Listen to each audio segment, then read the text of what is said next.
Good morning, eighth graders. Happy April Fool's Day. Unfortunately, all the work that I'm giving you is not a trick, so you do need to do it. There will not be an April Fool's joke at the end of this. Um, let's get a couple of housekeeping things out of the way, and then I'm going to talk to you about your assignments for today, and then we're also going to take a look together at your close read for Frederick Douglass on StudySync. First and foremost, a lot of you have gone back and fixed your Roots notebook and your writing journals to make sure that your name is in the title of it so that I can see that when I open the folder. I can see automatically everyone's folders and who they belong to. But a couple of you have not done that as of now. I still go through and there's a bunch of untitled or ones that are just called Roots notebook. I will give you a hint. Everyone has a Roots notebook, so if that's the title of yours, it's not very unique. So make sure that it's got your name in there. The same with your writing journals. Some of you seemed a little bit confused this week about Roots notebooks and writing journals. When I opened those up on Google Classroom, I did not mean for you to turn them in there. That was just a way for it to be on your Google Assignments calendar. So you're just supposed to mark it as done once you had it in the folder that we already started. Please do not start a new Roots notebook or writing journal every single week. You need to go to the one that you already have and you need to add on to it. So you're going to add a new slide or add 2 new slides, and then in your writing journal you're just going to continue on with your writing in that same journal. So don't have like 3 or 4 different journals in the folder. You need to have one single journal in there with all 4 days of writing in that one journal. So you can write to the end of the page and then start on a new page, or if you wrote like a page and a half, you can just start after that and continue writing, or you can go down to a new page. That part does not matter to me. Try to make sure that you're kind of averaging around or close to a page. It's double spaced, so it's not that much writing. Excuse me. That is something that we're going to continue to do. I know some of you are like, how am I going to keep writing? I'm literally doing nothing. I'm sitting in my house. How can I write a whole page of that? You don't have to just write about what it is that you're doing. I've seen a lot of people do things where they are kind of talking about what's going on globally, what's going on in the world, where you can give updates about medically what's happening with the virus. You can talk about medically what's happening in Ohio. You can talk about any of that, or you can completely steer away from that topic and you can talk about yourself. You can talk about who you are, what you want to do in the future. You can talk about your family. You can talk about how you're feeling. Maybe this whole thing is giving you a lot of anxiety, and this is going to be a good outlet for you, this writing. Some of you are getting a little bit more creative. I've seen some people writing reviews of movies that they've watched while they've been stuck at home. They'll say what movie it is and kind of give a synopsis and their own personal review on whether they liked it or they recommend it. Some people, you can make a quarantine playlist of music. If you were stuck with just the same songs over and over, same 10, 25, however many songs, what would you put on your playlist? And then just give like a sentence or two to talk about why you would put that song kind of on the playlist. You can do creative writing. You can find inspiration and something going on. Write some poetry about it. It doesn't have to be fancy poetry. It doesn't have to have a particular rhyme scheme or a particular meter or anything like that. It can just be freestyle poetry, just something coming from you. You can write in the form of letters, maybe letters to people that you're never really going to send the letter to, but you'd like to express some feeling towards them or some information towards them in your journal. Those are just a couple examples. At the end of the day, this is your personal journal that you can write whatever it is that you want to write in there. Excuse me. Just know that I am going to be going through and kind of reading those. For a lot of you, I've kind of given some feedback here and there. If you've written something that's something interesting, or some people have written about some sad things going on in their life, and I try to kind of write a little note of encouragement or just let you know that I'm praying for you, something like that. If you're like, Mrs. Jennings, please stop writing in my journal. It's really starting to annoy me having this red ink show up in there. Just write that in there as well, and I won't do it again, even though I'll be tempted to. Anyways, you do have to write in your journal today. That's something that we're going to be regularly doing. And your other assignment is going to be your close read. So we're going to go ahead and take a quick look at that. I'm going to pull it up here on my computer, so you're going to actually be able to see it on your screen. You don't have to pull it up or anything like that. So you were supposed to have done a first read for Frederick Douglass. It's the narrative of the life of Frederick Douglass, an American slave. This particular unit that we're doing in Study Sync is all about the Civil War. You might have noticed that since we started with the Blast Civil War and then went to a speech from Abraham Lincoln. But if you weren't clear already on our unit theme, it is the Civil War. So this particular excerpt I thought was really, really interesting and really fascinating.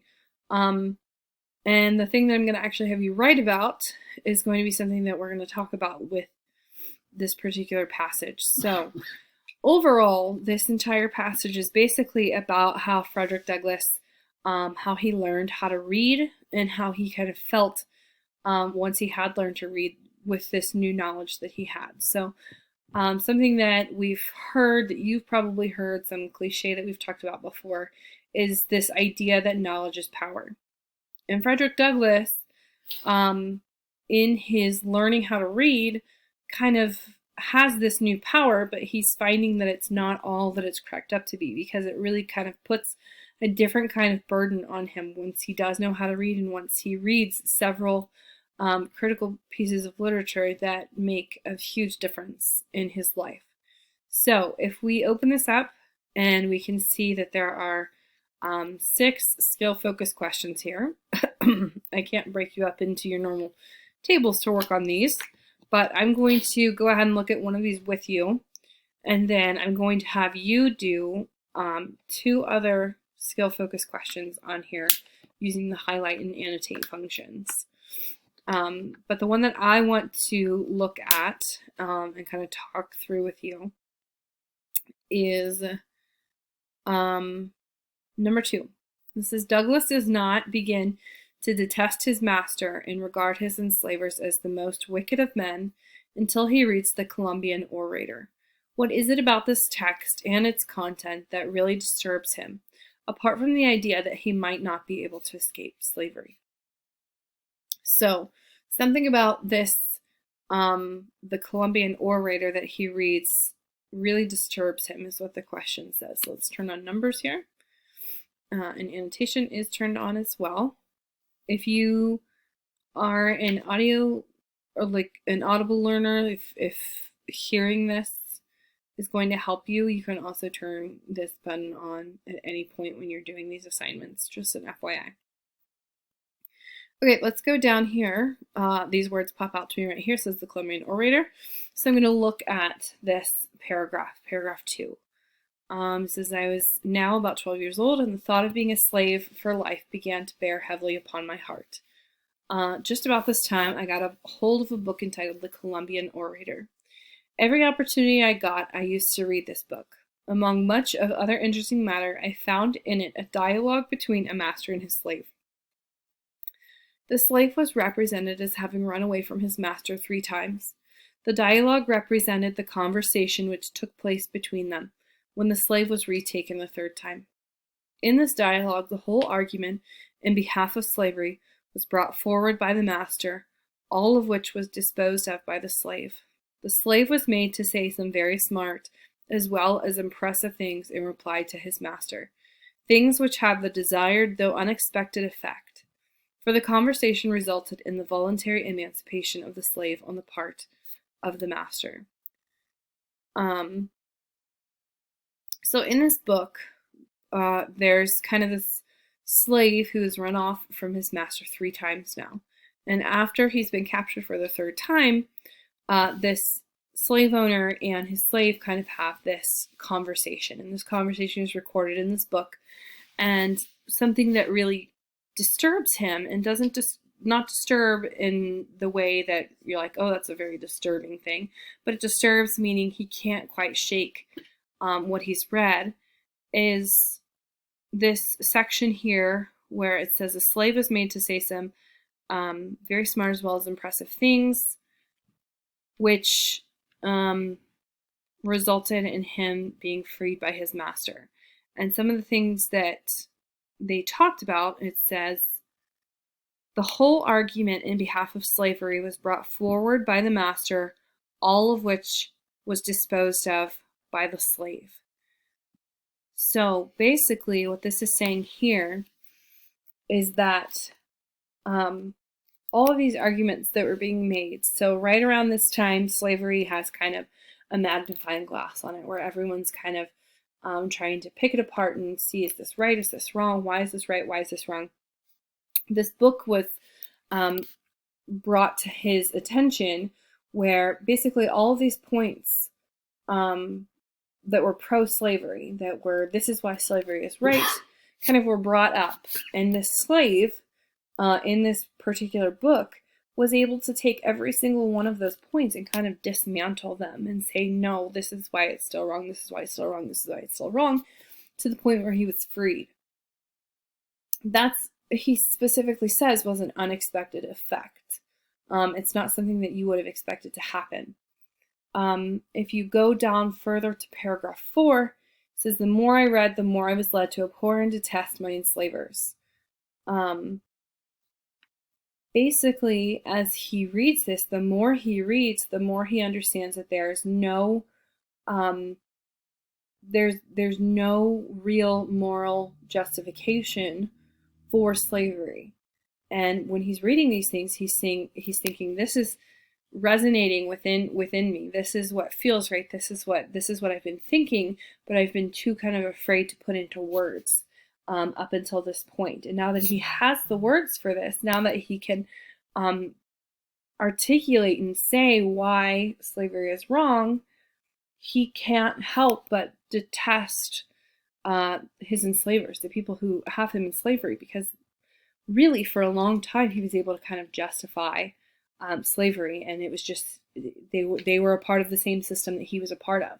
But now he understands that that's not the case. There's no justification for it. So for my answer here, I would highlight this particular section, and then I would kind of write some of this out here. So Douglas sees through this argument that there is no true justification for slavery. And he even says, further down here, he says, the moral which I gained from the dialogue was the power of truth over the conscience of even a slaveholder. So the truth was true regardless of who you are, or is true.